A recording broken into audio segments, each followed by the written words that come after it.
and it has left down the ordinary people that this government say they represent and that they say they live amongst. The reality is they've blamed Trump for absolutely everything. We've heard government get up and stand about Trump.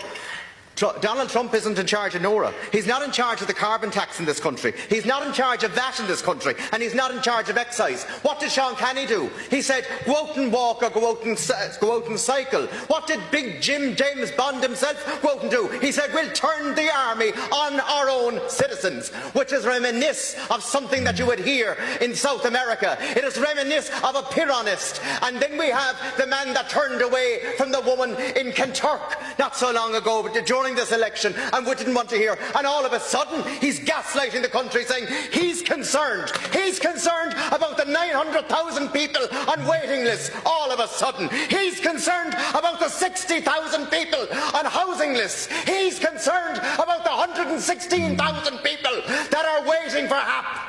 That's what this government is concerned about. You're concerned about nothing, only serving yourselves. And I applaud Deputy Healy-Rae, and I say well done to him for having a bit of backbone. And if those that turned up at the protests down in Whitegate or anywhere else in the country, in Fianna Fáil and Fine Gael, that turned up there and said, we're with you lads, and we're going to get rid of Micheál in a couple of weeks.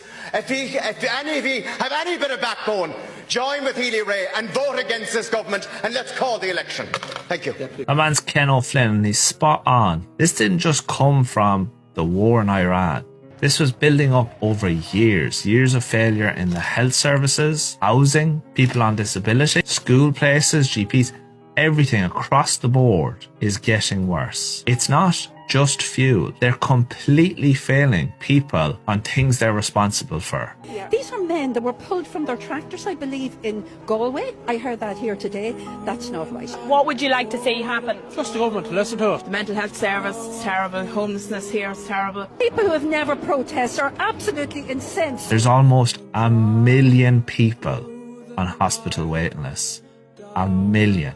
Young people can't afford to start a family and afford a home. Imagine that. You're a young person. You can't afford to start a family. So yes, fuel was the trigger. But if fuel was the only problem, people wouldn't be out on the streets.